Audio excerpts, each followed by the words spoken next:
Chaim Nassim Cohen, the man who posed as a terminally ill rabbi, amassing a massive TikTok following by portraying himself as a selfless foster father, it was all a lie. Prosecutors say Cohen was actually a serial predator who sexually abused the very children he claimed he was protecting. So how did this happen? I'm going to break it all down for you right now. Welcome to Sidebar, presented by Law&Crime. I'm Jesse Weber. For years, Chaim Nassim Cohen presented himself as a selfless Orthodox Jewish rabbi, a terminally ill adoptive father who took in vulnerable boys from Texas's troubled foster care system. Story captivated social media, earning him nearly 200,000 followers on TikTok for posting videos such as this one, where he seemed to share words of encouragement and joy. My dearest friends, moving forward, let's create the DNA of joy and happiness, the footsteps and the pathway of righteousness. Remember, it is a mitzvah to be happy. But behind the facade lay a monstrous reality. Cohen was actually not a rabbi at all, nor was he dying. Instead, prosecutors say he was a serial predator who sexually abused the very children he claimed to save. On April 7th, Cohen was sentenced to 40 years in prison after pleading guilty to 4 counts of continuous sexual assault of a child and 1 count of indecency with a child. And this sentence is an end to an absolutely horrifying tale of deceit and abuse. I'm going to start from the beginning, and I'm going to take you through this fraud of a case, Chaim Cohen. So for starters, he was born under a different name, Jeffrey Lujan Vegel, according to reporting from the Times of Israel. He legally changed his name multiple times beginning around 2009 and then began claiming that he was this Hasidic Jew from Brooklyn, despite, by the way, having no legitimate rabbinical credentials. He legally changed his name, crafted an elaborate backstory, telling outlets like the Jewish Press that his mission was to rescue Orthodox Jewish foster children from non-Jewish homes. And his narrative gained traction. He documented his life on TikTok under the name Our Unique Family, amassing a devoted following of almost 200,000 followers and nearly 4 million likes. And on that account, he showcased his 9 adopted boys, presented himself as a single father, again overcoming terminal illness to provide them a loving home, this high-standing leader in the Jewish community. But that is when the cracks soon began to show. Because behind closed doors, Cohen's life was anything but saintly. In 2019, he was charged with indecency with a child involving a foreign exchange student from Spain, not one of his adopted children. But shockingly, he was reportedly allowed to remain free on bond and kept custody of his adopted sons. Now, for years, there seemed to be these whispers of something going on. Prosecutors say CPS, Child Protective Services, received several complaints, but no action was taken, or it didn't appear that way. And then the dam finally broke in February of 2023 when one of Cohen's sons, then 17 years old, called into an Atlanta-based podcast called Blind Skin Beauty using a burner phone.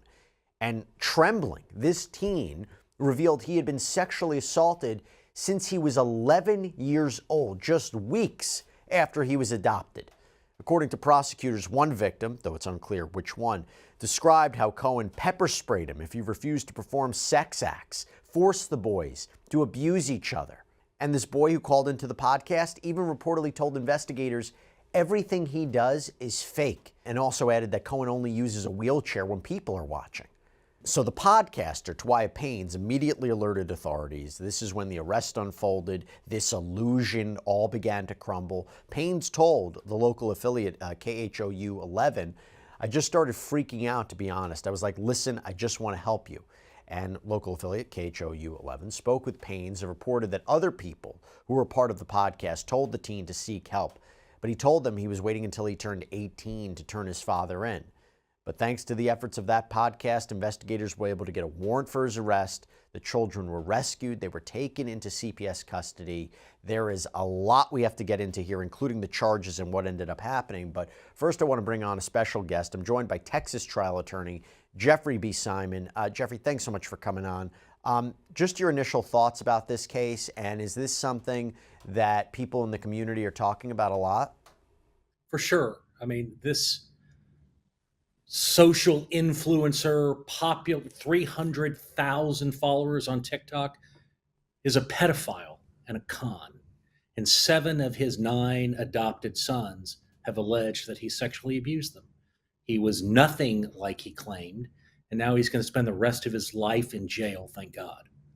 So now the question is, how was he able to do this? In the sense, how was he able to legally change his name and fabricate this rabbinical identity seemingly without verification? The fact that when you talk about CPS, was there a fault there? Was there not a follow-up there? I'll get into more specifics about that foreign exchange student in a minute, but let's just talk about how he was able to craft this fake narrative of the terminal illness and the rabbi and that he's this loving father. How is that possible?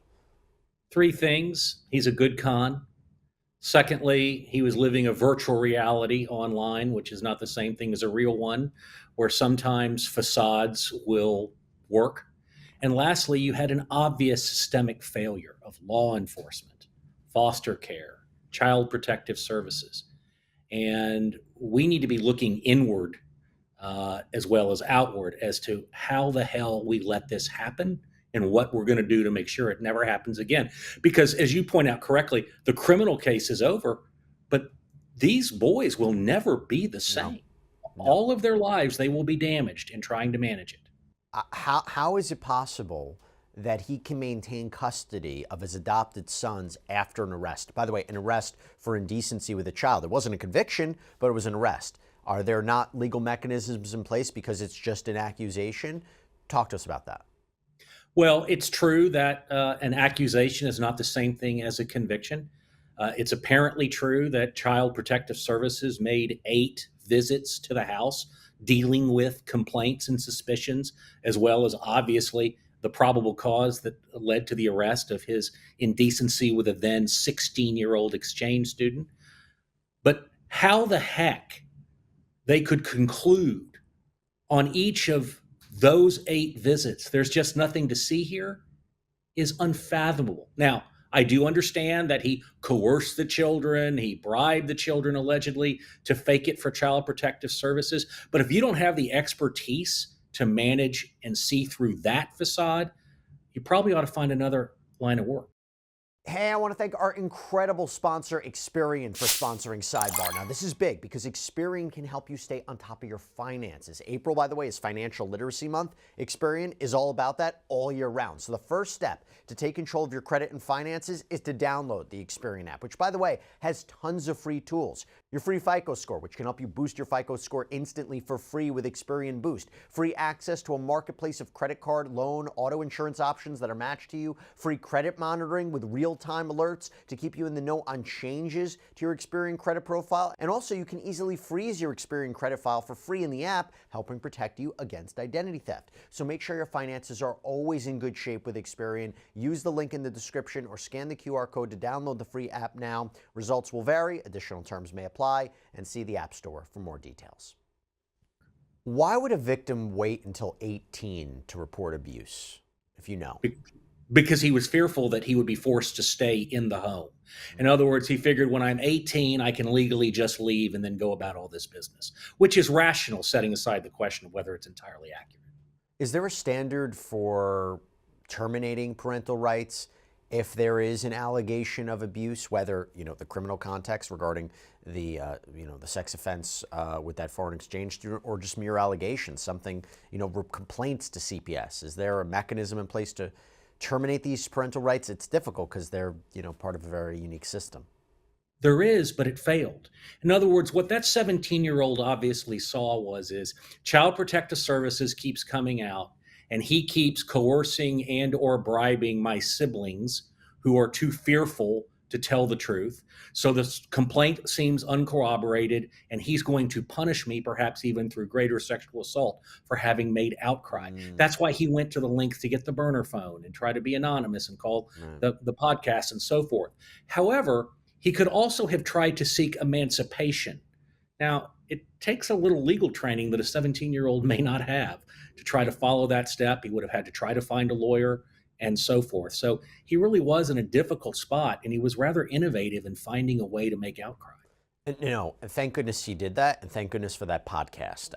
Because let me lay a little bit more about these allegations and how it all unfolded. So when Houston police raided Cohen's home, they found a hospice care provider supposedly tending to him. But then, according to the Forward, when detectives took him to 2 hospitals, doctors found nothing wrong with him. Prosecutors later alleged that Cohen's oxygen tanks, the wheelchair, the claims of terminal illness, they were all elaborate props. They were tools to manipulate sympathy and evade scrutiny. According to court documents that were obtained by KHOU 11, the allegations against Cohen were horrifying. The outlet reported that a CPS investigator ended up discovering the podcast, tracked its IP address, and reached out to law enforcement to contact that 17-year-old. And the officer who eventually made contact with the teen testified during a hearing following Cohen's arrest back in 2023.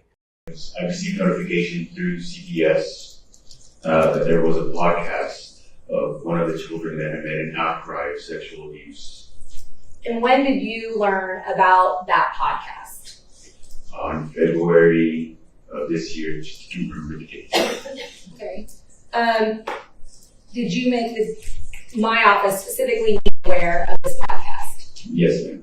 And did you review the podcast? Yes, ma'am. And did you determine who the caller was that called into the podcast? Yes, ma'am. And who was that? And is he one of the adoptive children of the defendant, Diane Cohen?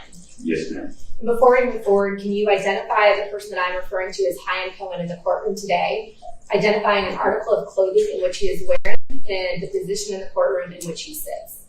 To my left, wearing a orange swimsuit. May the record reflect the deep witnesses identified the defendant. Dr. Williamson identified the defendant in this case. When you learned of the podcast and the subsequent CPS investigation, what were your next courses of action? To reopen the case, notify you and inform my supervisors that this case has been reopened again without new information. And then what was your next step after reopening the investigation? Following up with the complainants, following up with CES as well, to make sure that we can obtain that video of the podcast and make sure that everything that was being said was true. And at some point, did we determine to suppress charges and execute a search warrant on the defendant's home? Yes, ma'am. Now, during a police interview, the investigator played the podcast, and the boy confirmed he was the caller and then began describing the abuse that occurred behind closed doors, stating that all of this started just weeks after his adoption in 2016. And Cohen reportedly forced these boys, I'm sorry to say this, to massage his feet before molesting them and coercing them into sex acts. And when this teen turned 14, the abuse, he says, escalated to rape. He claimed 2 10-year-old brothers also reported being abused, although he hadn't witnessed it firsthand. But according to him, whenever Cohen summoned any of the boys to his room, they all knew what was going on, what it meant. Cohen allegedly subjected his sons to verbal abuse too, calling them white trash, racist. The teen stated that while Cohen used a wheelchair and oxygen tanks in public or around visitors, he didn't use them when alone with his sons. And the investigating officer testified to one specific incident he says he saw captured on video that seemed to back this up. And where was the defendant? Standing over the child. Okay. And striking him with a belt. Yes, ma'am. Did the defendant that you see here today, was that a person that seemed to require a wheelchair in that video? No, ma'am. Was he standing independently on his own? Yes, ma'am. Was he requiring a oxygen mask? No, ma'am. Was he able to utilize his access his lungs while he yelled at this child? Yes, ma'am. Was it what you have seen when you arrested him that day and the way he displayed himself up until the point where he was admitted to the Harris County Jail? Yes. Did what you saw in the video match the defendant and the way he conveyed himself and his health later on? No. So Jeffrey, talk to me about this. What is the legal weight that the podcast recording carries as evidence, since the victim confirmed it was his account during a police interview? You know, it's a unique piece of evidence, but it's a piece of evidence nonetheless. Well, if there had been a trial, and of course there won't be because he pled to sexual assault in 4 instances and indecency with a child in another, then there would have been an argument about whether or not the young man's claims on the podcast were admissible. There'd be a claim that it was hearsay by the defendant, and of course they would say no, it meets a hearsay exception as, you know, a type of outcry, and there are exceptions that exist there. Having said all that, it is obvious that once he broke through, once he made outcry, that brought the police in at a whole other level. They obviously talked to others of the siblings, and then it became very clear that this was just, unfortunately, an elaborate con and sex crime that was being perpetrated by Mr. Cohen. The fact that it was on video, really no way to say, hey, why are you not in a wheelchair? You don't look really sick, and you're, you know, engaging in this conduct.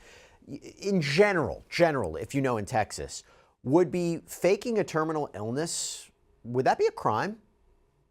It certainly would be an aggravating circumstance. Now, when you fake illness and healthcare services are performed on you, especially ones that are publicly funded, that is a crime. If you fake being sick in order to get some kind of either emergency care or police intervention, that is a crime. Here, faking being terminally ill on the podcast, or frankly, even when he would appear in court, is not in and of itself a crime, but it is certainly evidence that he has been running an elaborate ruse, the kind where he not only alleges to be rabbi and a Jewish and terminally ill, but he's none of those 3 things. And worst of all, he's not a good parent.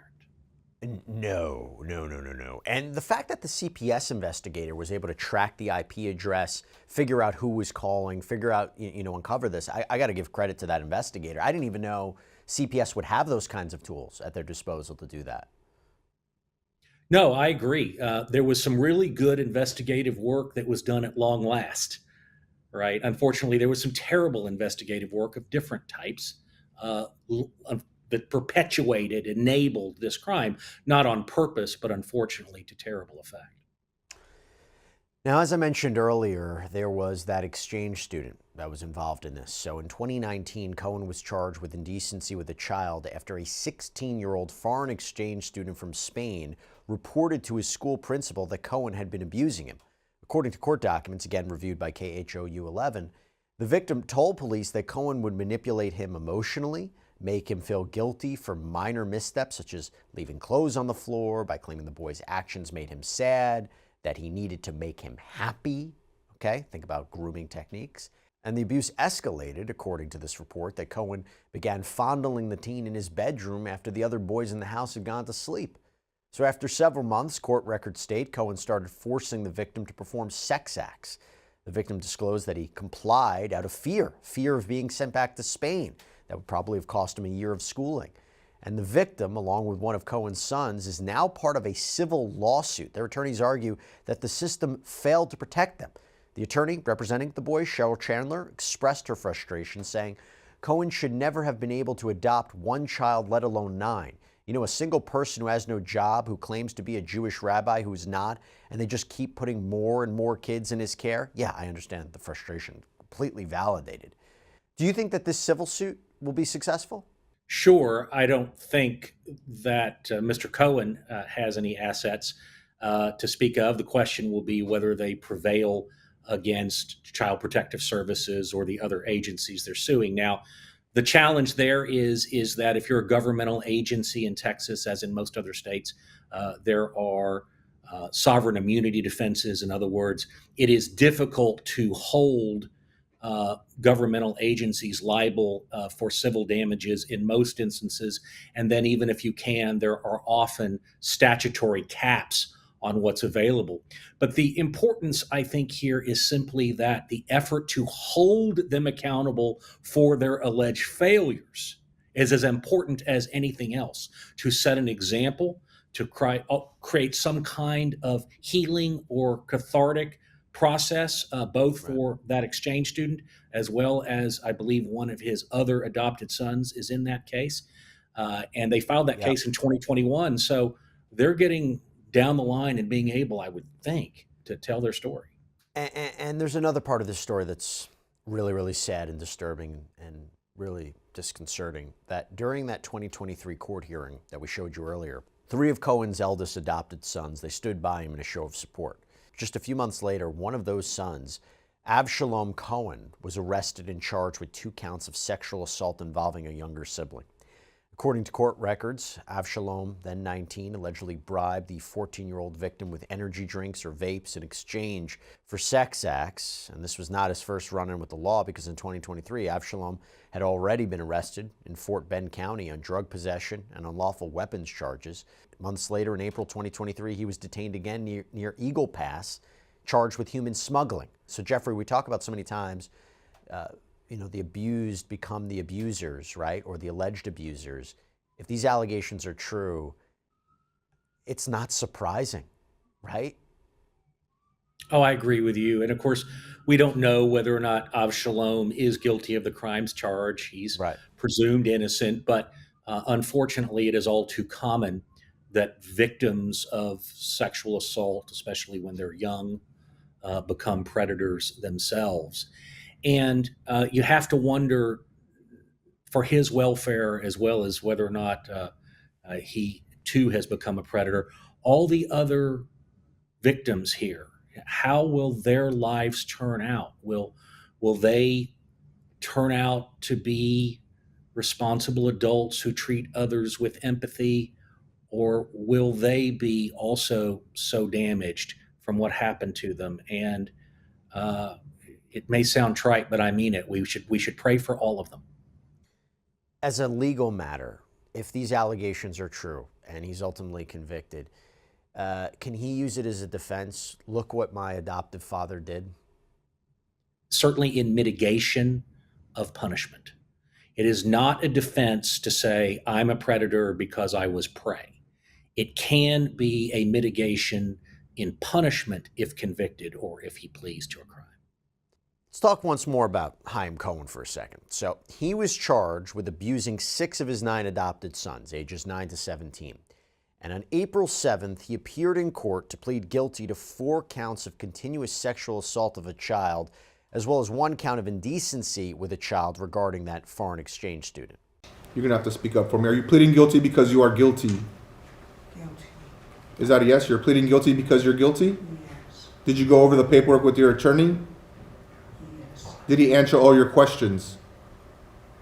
Yes. Are you satisfied with his representation? Yes. Are you a United States citizen? Yes. Now, at his sentencing, as you saw there, he looks quite different.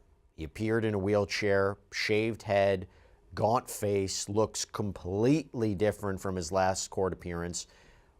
His health, I mean, it's hard to assess what's real or not with this guy after faking a terminal illness for so long. But Judge Danilo Lacayo was unmoved when handing down his sentence. With respect to cause number 1908138, I sentence you to 40 years in the Texas Department of Corrections. With respect to cause number 1808485, I sentence you to 40 years in the Texas Department of Corrections. So as I mentioned, Mr. Cohen received 4 40-year sentences and 1 15-year sentence to be served concurrently rather than consecutively. But here's the thing, Cohen, who's 38 years old, will spend 40 years in prison, meaning he'd be 78 years old when he's finished serving his sentence. And if he really does have health ailments, think about what that means. I mean, he's going to be ineligible for parole. But Judge Lacayo also delivered some very harsh words during that sentencing. You realize that you're never going to get out of prison. You're going to die in prison. You understand that? 40 years? How old are you? You know how old you are. I've discussed these sentences, the fact that there are 40 years with Mr. Cohen. He doesn't understand. I know he understands that. I know you understood everything I've said to you from the beginning to the end. You ran an interesting con, sir. You violated all these young boys, and you're here today facing justice. And whatever age you are, plus 40 years, chances are you get out are very slim to none, and you deserve that sentence. You understand that, right? All right. Now, following the sentencing, Harris County Assistant District Attorney Jana Oswald expressed relief at the outcome, saying, "It feels like justice has been done for the 7 boys. They don't have to testify and relive their trauma. That's a relief." That is, right? I mean, Jeffrey, that is a relief. Whenever you have in these really, really sadistic, brutal, disgusting sexual abuse cases, if you can work out a plea deal where the defendant pleads guilty, how much of a benefit is that to the victims in this case? They don't have to go on the stand, explain what happened to them. The jury is spared from photos, documentary evidence, witness testimony. That feels like a win. I agree with that, especially for victims who are minors. Sometimes when the victim of a sexual assault is an adult, they may want to testify, that they want to look their accuser in the eye in court. They want the cathartic experience of explaining what happened to them and that they have survived it and that they're here to hold the defendant accountable. But that's usually not appropriate for minors, and especially these minors, because what this man did is he exploited the fact that they didn't have anyone else to turn to. You can imagine sexual assault circumstances within a home where there's another parent or a grandparent or a sibling that now lives outside the home, an uncle, an aunt, even a cousin, with whom they're close and they can say, "This is happening to me." But all these young men were adopted. They had no one else. It was a horrifying situation that he was extremely conniving in how he exploited. Were you surprised that the judge sentenced him 40-year sentences to run concurrently rather than consecutively? You think about it, why not just make sure that he spends the rest of his life in prison for what he did? Because the crimes that he pled guilty to have affected these individuals for the rest of their lives. I mean, you talk about potentially destroying their lives. Why not just make sure that it's life in prison? Well, let me give you the reason out loud and then the quiet reason, at least as I perceive it. The reason out loud is if he gets out of jail at 78 or 80 years old, he is not going to be in a condition in all likelihood to continue to offend. So if he does 40 years in jail, he will have come out as someone not likely to commit the same crimes again. Now, the unspoken reason that I'll just offer an opinion on is pedophiles do very poorly in the Texas penitentiary, in Huntsville, or in related prison systems here in our state. It is the job of the prison guards to protect him from attack. But pedophiles are often targeted in jail, a fact which is probably not lost on anyone in the criminal justice system, including the judge. And while the judge is not rooting for physical violence against this man, the likelihood that it will happen within the system is real and probably not lost on him. And there's no way he's going to be up for parole, right? I mean, the idea of him being ineligible for parole, that had to be on the table. I mean, are there any factors under the Texas sentencing guidelines that would have made sense otherwise? No, right? I mean, given the gravity of these crimes, he shouldn't be eligible for parole. He'll serve every day of that 40-year sentence, which, as you point out, is really well over 100 years in sentencing, but the offenses run concurrently. And if he survives those 40 years, I think the judge was satisfied that justice will have been served. And if he doesn't survive those 40 years, that's because the prison system is very difficult for anyone, especially for pedophiles. And clearly the judge was like, you hear me, you know what I'm saying.